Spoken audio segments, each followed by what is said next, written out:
You're listening to the Love Your Neighbor podcast.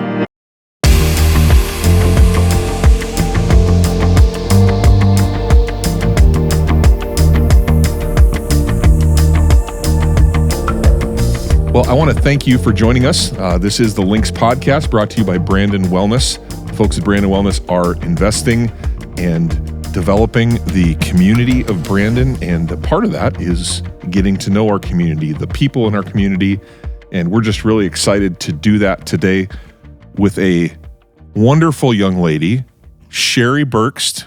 Cheri, thank you so much for joining the Links podcast. Oh, thank you so much for having me. I've never done a podcast, and I can't remember the last time I've been interviewed, so this is... Do you remember your very first job interview? Do you remember what that was?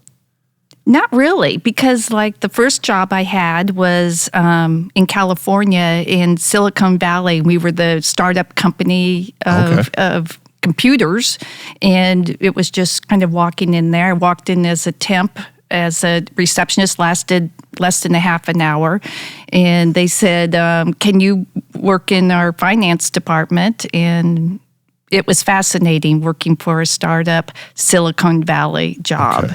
So that way I just kind of walked into, and they didn't last very long, like 4 or 5 years. And so I just kind of mostly walked in my jobs. So you were literally part, a historic part of our country in that season. You were part of starting up a first Silicon Valley computer company. Yeah, we lived in Cupertino. Okay. And, where Apple and all those big companies started off. And it was very fast paced. And, we traveled around the country trying to promote this company. And it was interesting. Yeah, so it was exciting being right out of college and starting there. Tell us your profession. What is it that you do professionally? I know I'm semi-retired. How's that working out? I've never been busier, but I was born in Colorado Springs, and then my dad worked for Hewlett-Packard, was transferred to California, Palo Alto, and then I went to high school there, and that's where I met my husband, Mike, my wonderful husband, who puts up with me, and he was the cook and I was the waitress at an assisted living place, and knew it was it. And so we've been together since '76. We're about ready to celebrate our 40th anniversary in May. And and then I went to college in San Luis Obispo, and you study on the beach. It was awesome. Yeah. And it was in finance. Okay. And then moved to San Jose, and Mike and I got married, and I worked there, and then my next job was working for a Japanese company, and that was interesting. All management was from Japan, and my name was Cheri-san, and you learned how to bow, to anybody from Japan, and that was interesting. It was the semiconductor chips and making that. Okay. And then we had our children, and interesting story. We were there during the 89 earthquake. Okay. And I was probably the only person there that really didn't feel the earthquake. I was on the road, and when you're driving, you don't feel earthquakes. It felt like I had 4 flat tires. And I just pulled over, and all of a sudden there was no radio, no communication, and I thought I had a flat tire, and I'm looking at everybody else, and everybody else is pulling off on the side of the road. And so, I got back on the road, got home, and waiting for Mike to bring home my son at his sister's place. And I called my dad just to say how he's doing. They're back in Colorado Springs.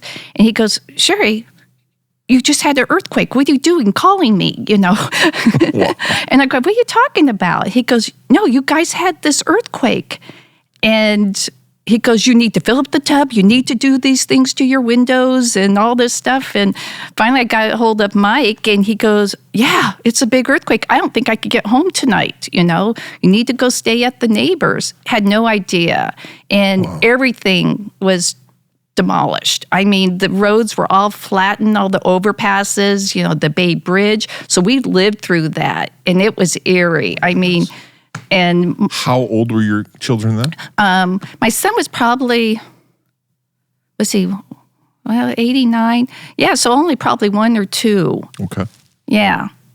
Yeah. And then we had our daughter, and then we decided we're tired of driving, an hour to work and then an hour to go pick up the kids. So you're on the whole way. So we decided to move back to Colorado Springs and raise the kids there, and thought that that's where we're going to be because my whole family had lived there 5 generations in Colorado Springs, and it's a beautiful place. No kidding, yeah. But it has been growing, kind of similar to Sioux Falls in the 70s. It's just, it was a small town, and then it got bigger, and between all the military and all that, and so then the kids went. I don't know that. Tell us a little bit about your Colorado Springs. You mentioned growing up there. What did you grow up with siblings? My brother. I had a brother, and he now lives in Vail. He does construction work there, and both my parents have passed away. It's been a while for that. So I was the last living person in the family on both sides of my family in Colorado Springs. So, okay.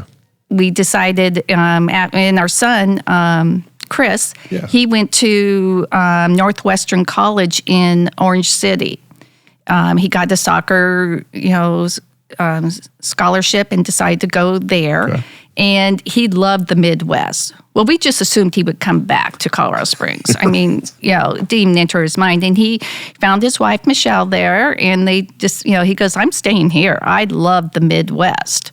Okay, well, okay, And then our daughter, she also got a soccer scholarship. And she tried Northwestern and said, that's not for me, So she went to California to school, and then they both were done, and so then Chris had 3 kids, and we kept driving back and forth here, at least every quarter, and saying this is getting harder and harder to do, do this, and let's kind of sit back. It's almost, the company I worked for in Colorado Springs was a construction company.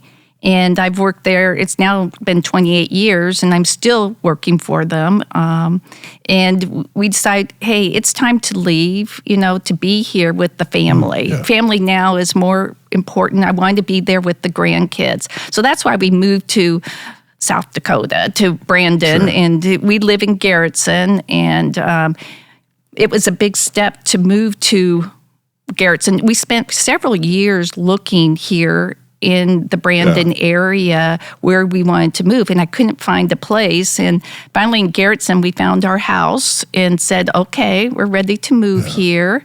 And being a very small town, smaller than Brandon, it has 1,100, and we're going, will we fit in? Will we, being a small town, and this house we have has 4 acres, and it has, a propane tank and septic tank. We don't have a clue what this is. And it has a barn, and it has a greenhouse, and it has a pond. And we're just laughing at it going, there's no way we'll be able to take care of it. But that was we decided we can do it. And this whole thing with neighbors loving each other is, we felt that immediately in Garrettson. Everybody is so friendly.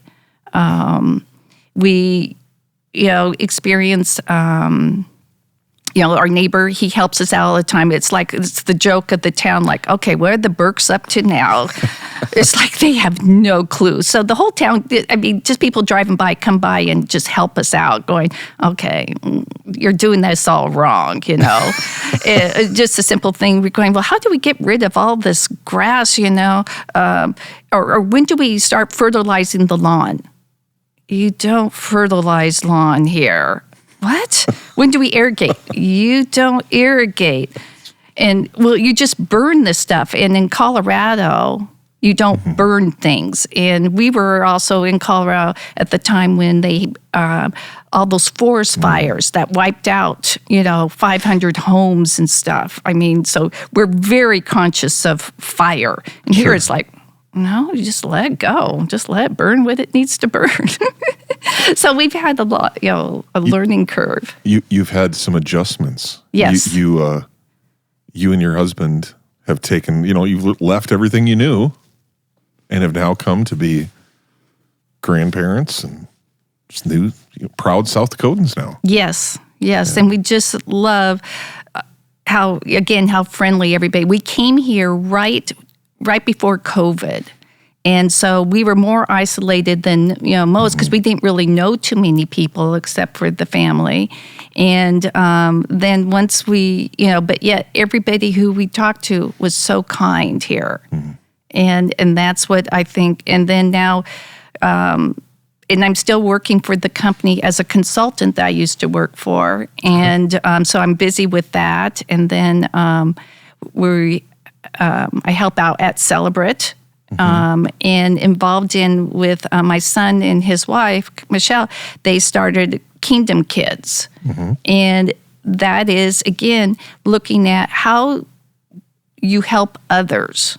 And that's why I keep seeing the theme here. Everybody wants to help out each other. Yeah. And they saw a need. These kids and these moms, they need a place to go to. Right. And so I help out on Mondays with another grandma, Marie Alstine, and we just help out. And these kids are just such a blessing to listen to and play. And, you come in the door and they run in and go, "Hi, Grandma." And my grand says, "She's not your grandma." And they go, "Yes, she is. She's my grandma." And we go to a restaurant and these kids come running up to me and say, "Hi, Grandma." The parents are looking, going, "What?" You've kind of become a little bit of a celebrity. You and Marie have kind of become celebrities at Kingdom Kids. Oh, yeah. Because Marie was telling me there's a few kids that, like, they won't even put their boots on until Cheri or Marie comes over and helps them get dressed. Yes. And we're there to help out the moms. It's just like, some of them have 3 or 4 kids and they're little. They're all in the toddler age. And just someone to say, "Can I help you get, when the kids come in, can we take off their boots?" And the kids are just so excited. Like they can't wait to play. And this place is for the kids to run around in a safe environment, very free, and they're able to be independent. They don't need mom to constantly watch them. And this is an opportunity for other moms to talk to each other or to us grandmas and just, they just ask us for their advice or, just to hear off, going, "Oh, it's been rough," or whatever. And so, again, it's when you volunteer, it ends up being more of a blessing that, we get that, you can't, the kids are just make you so happy to help out there. Yeah. It's been fun to watch that ministry grow and seeing Michelle and Chris really capture that concept and then work and commit time and energy to make that happen every Monday, Tuesday, and Wednesday. And that's kind of how, we met through church, met through your son, and then we started talking and we started this idea of a larger space where we could come and kind of do what Kingdom Kids does, but just at a little bigger scale, where everybody can come, not just kids, but parents and everybody, folks that don't have that third space, that maybe don't have a school or a kid in school anymore, but a community center. And What excites you? I know your husband is always excited about the Wellness Center. In fact, one day I told him, I said, Mike, I think you might be too excited about this. But he really, you guys have really, in just a beautiful way, have really come alongside of this vision and said, we believe in it and we're willing to give time to it. Share with people a little bit why you're excited about the Brandon Wellness Center. Again, it's a place for neighbors and community to be together. And when you're going off to down to Sioux Falls and you spend time traveling and you really don't get to know your neighbor there. And it's just really, when you go to maybe a close-knit place, a neighborhood place, you get to know your neighbors and you kind of learn to listen to your neighbor and showing that you care about your neighbor when you're more together and when you see them more often. And that's what, especially now at this time, that you need to show others how much you care about them. It could be just a simple thing going to, a restaurant and the server goes, how are you today? And you say, fine. And if you just ask them, oh, Susan, how are you today? And you ask how, showing that you care about them. Mm-hmm. And then at the community center, you'll be able, just getting together with people mm-hmm. and just talking and, communicating and just finding out, how are you doing? It's like a Kingdom Kids. How are you each doing? Yeah. It's not pausing right. and just listening to others. Yeah, because wellness is more than just, you're getting your heart rate up. I think mm-hmm. that's part of it, but also the social right. aspect. And so many people are moving to our community and this area, even, the larger Sioux Falls area, the Brandon area. And there's not as many places where you can just go and be together. Mm-hmm. Mm-hmm. We live in a world, that's kind of become very highly technology driven, thanks to our friends in Silicon Valley. But it's our world has gotten easier in so many ways. But the downside of that is we're not together. We're not struggling, and we're not working together as often. And so this journey on the Wellness Center, Cheri, you're part of the board mm-hmm. along with your husband, Mike. Mm-hmm. You serve in an incredible way as our treasurer. And what would you say to somebody that has, a desire? How can someone support right now this Wellness Center and moving it forward? What are some ways that they can be a part right now, today? I think it's, there's many ways to contribute to it, to donate to it, because that's what we need. This isn't going to be something that we could get from, a major corporation to fund. We don't want that. We want everybody, including the children, to help out with this. In Colorado Springs, we helped build a city park at the grade school for the kids. It was all built by pennies from the kids right. and went to the city. That's our vision here is, yes, we could get this support from major things, and then it's called, so-and-so's Wellness Center. And yet we want this to feel like part of the community and to help build this, because it is going to be theirs, everyone right. there. And it's just like you said, taking time, from a simple meal and putting down your phone and just talking to your kids, what happened right. today, or what happened to, to your spouse, tell me about, everything's fine. No, what did you have for lunch today? Right. Really, I really want to hear what you're doing. And by the kids helping out to get this built, yeah. and they can, right. The kids help Kingdom Kids. The kids help put away the toys. They help, volunteer. So the kids can do it. And, the parents, by doing it, helping out to build this what they want it to be built. Yeah. And so we worked, starting this off last year. It's been a journey getting the city, getting all these associations from soccer, hockey, basketball, each have their own agenda. Mm-hmm. Right. And we needed to bring them all together. And that's what's so critical is everybody working together to make this happen. And now we need the community to help us work together to get this built. So this wellness center, and I think we've been a part of a lot of these conversations. We went up to Watertown. We talked to them, and this is something that is being done for the community of Brandon, but it's also going to be done by the community of Brandon. If this is going to happen, if we're going to have a wellness center in Brandon, it's going to require all of us to contribute, to invest time, energy, and finances to make this happen. And so, I think there's a lot of excitement around this, a lot of unity. We're seeing associations come together.